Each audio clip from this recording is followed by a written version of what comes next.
नमस्कार दोस्तों। आज हम आपको कहानी सुनाने जा रहे हैं भगवान रजनीश उर्फ ओशो, जिनका मूल नाम चंद्रमोहन जैन। लाखों करोड़ों अनुयायियों के लिए कैसे एक प्रोफेसर भगवान रजनीश बन गया उर्फ ओशो। भारत से लेकर पूरी दुनिया में लाखों अनुयायियों, करोड़ों अनुयायियों के लिए भगवान रजनीश, पहले जो आचार्य रजनीश था, बाद में भगवान रजनीश के रूप में जाने गए या विख्यात हुए। ओशो का मतलब होता है कि जिसने अपने आप को सागर में विलीन कर लिया हो। जिसका पूर्व में मतलब होता है, ओशो का मतलब पूर्व में मतलब होता है एक ऐसा सौभाग्यशाली व्यक्ति जिसके ऊपर से पुष्प वर्षा की जाती है। ओशो में लोगों की दिलचस्पी क्यों बढ़ी इतनी, क्यों ओशो को इतने लोग फॉलो करने लगे, इतने करोड़ों लोग अपनी संपत्ति उनको दान देने लगे। आखिर इसके पीछे रीजन क्या था? कौन से ऐसे क्वालिटी थी ओशो के बारे में जिनके पास जाने के बाद लोग अपनी पूरी संपत्ति रजनीश ओशो के आश्रम को दान दे देते थे। 11 दिसंबर 1931 में जन्मे चंद्रमोहन जैन एक साधारण से व्यक्ति, जो बीए पास करने के बाद ओशो ने अपना जो दाखिला है वो जबलपुर के हितकारिणी कॉलेज में लिया। दोस्तों, सबसे इंटरेस्टिंग बात यह है कि जिस कॉलेज में उन्होंने एडमिशन लिया, उस कॉलेज में एक दर्शन शास्त्र के प्रोफेसर थे, फिलॉसफी के प्रोफेसर थे। उनसे क्या होता है, एक दिन इतना ज्यादा तर्क वितर्क हो जाता है, ओशो इतना ज्यादा क्वेश्चन करते हैं कि वो प्रोफेसर जवाब देते देते परेशान हो जाता था, इतना ज्यादा तर्क वितर्क करता था। इस वजह से वो इतना परेशान हो गया, उसने प्रिंसिपल से बोला कि या तो ओशो इस कॉलेज में रहेंगे, नहीं तो मैं इस कॉलेज में, अगर ओशो इस कॉलेज में रहेंगे या ओशो इस कॉलेज में पढ़ेगा तो मैं इस कॉलेज से इस्तीफा देके चले जाऊंगा। अब प्रधानाचार्य बड़ी दुविधा में पड़ गए।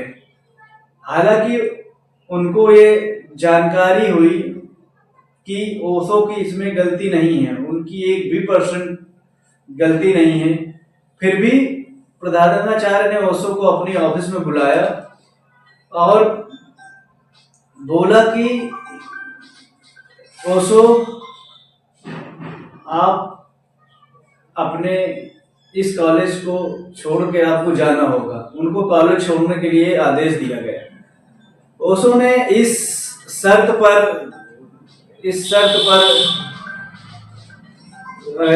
कॉलेज छोड़ने को कहा कि अगर आप मेरा एडमिशन दूसरे कॉलेज में करवाएंगे, दाखिला दिलवा देंगे, तो मैं कॉलेज छोड़ने के लिए तैयार हूं। हालांकि प्रोफेसर जो प्रिंसिपल थे प्रधानाचार्य उस कॉलेज के, हितकारिणी कॉलेज के, वो इस शर्त पे तैयार हो गए और उनका जो दाखिला हुआ दूसरे कॉलेज में, वो डीएन जैन कॉलेज में दाखिला हुआ। वहां भी इतना ज्यादा परेशान हो गए, मतलब शुरुआत में कोई भी कॉलेज उनका दाखिला लेने से मना कर देता था, क्योंकि वो इतना ज्यादा क्वेश्चन पूछते थे कि जिसकी वजह से सिलेबस पीछे हो जाता था और उनके क्वेश्चन के जवाब भी देने जो प्रोफेसर होते थे परेशान हो जाते थे। अब क्या होता है,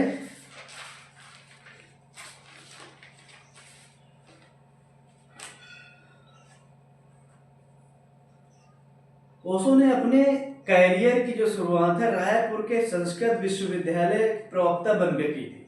1960 में जबलपुर विश्वविद्यालय में दर्शन शास्त्र के प्रोफेसर बन गए और उस समय उनको एक तेज तर्रार अध्यापक माना जाता था। फिर उन्होंने अपना कैरियर एक आध्यात्मिक गुरु के रूप में शुरू किया। शुरू में मतलब कि उन्होंने पार्ट टाइम मतलब कि आध्यात्मिक शिक्षा देते थे। बाद में वो कुछ दिनों बाद उन्होंने प्रोफेसर के पद से इस्तीफा दे दिया और पूरी तरह से आध्यात्मिक गुरु बन गए। 1969 में मुंबई में अपना मुख्यालय स्थापित किया। इसी दौरान उनकी मुलाकात एक अंग्रेज महिला थी, क्रिस्टीनिया उर्फ से हुई। उनको ओशो ने सन्यासी नाम दिया, माँ योगा विवेक। दोस्तों, जो ओशो थे वो अपनी जितनी महिला सन्यासी थी, महिला अनुयायी थी, उनको वो माँ का दर्जा, माँ का सरनेम देते थे, मतलब माँ कह के संबोधित करते थे। उनका मानना था कि हर स्त्री में मातृत्व का भाव होता है और जो पुरुष होते थे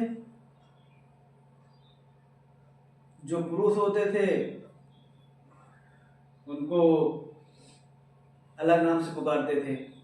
ओशो ने शुरू से ही चली आ रही धार्मिक धारणाओं, कुरीतियों को, कर्मकांडों को उन्होंने विरोध किया बहुत ज्यादा।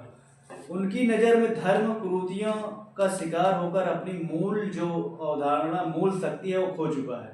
ओशो ने धर्म और राजनीति को एक ही सिक्के का दो पहलू बताया,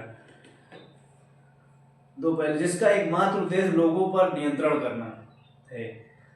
यशवंत सिंह लिखते हैं, ओशो भारत में पैदा हुए सबसे मौलिक विचारकों में से एक थे, इसलिए इसके अलावा वो सबसे अधिक विचारशील, वैज्ञानिक सोच और नए विचारों वाले शख्स थे। अमेरिकी लेखक टॉम रॉबिन्स का मानना था कि रजनीश ओशो की पुस्तक पढ़ने के बाद मुझे यह एहसास हुआ कि 20वीं सदी के सबसे महान आध्यात्मिक गुरु ओशो थे। कई सालों तक ओशो की निजी सचिव रही मां आनंदशीला ओशो अपनी हर महिला अनुयायी को मां कहकर पुकारते थे, क्योंकि वो हर महिला में मातृत्व का प्रतीक मानते थे, और हर पुरुष अनुयायी को वो स्वामी कहकर पुकारते थे, ताकि उन्हें हमेशा इस बात का एहसास रहे या याद रहे उन्हें अपने ऊपर नियंत्रण रखना है। ओशो अपने हर शिष्य को, जो ओशो थे, वो अपने हर शिष्य को एक लकड़ी से बनी माला देते थे, और उस माले में एक लॉकेट होता था। लॉकेट के दोनों तरफ उसमें ओशो की तस्वीर लगी रहती थी, और ओशो का निर्देश था कि उनके सब अनुयायी, उनके सभी अनुयायी हमेशा लाल और नारंगी कपड़ा पहने, और उसमें अनिवार्यता ये थी कि वो कपड़ा बिल्कुल ढीला होना चाहिए, जिससे कि शरीर में संचार बना रहे। जो ओशो अपने भाषण देते थे वो हिंदी और अंग्रेजी में देते थे। उनके अनुयायियों को निर्देश था कि भाषण के समय वो अपनी आंख बंद करके रखेंगे। विन मकॉर्मिक हैं एक लेखक, वो अपनी किताब में द रजनीश क्रॉनिकल में लिखते हैं कि ओशो के विचार इतने खतरनाक थे, इतने विवादास्पद थे कि कई बार उनको भारतीय संसद में प्रतिबंधित करने के लिए चर्चा किया गया। मतलब सोच लीजिए कि लेवल तक उनके जो फिलॉसफी रही होगी कि संसद में डिस्कस का मुद्दा बना, मतलब संसद में चर्चा करनी पड़ी। तो दोस्तों, मतलब बहुत ही महान व्यक्ति थे, तार्किक थे। उन्होंने अपने जीवन में हजारों किताबें पढ़ी। दोस्तों, अगले एपिसोड में मिलेंगे ओशो की आगे की कहानी को लेकर। तब तक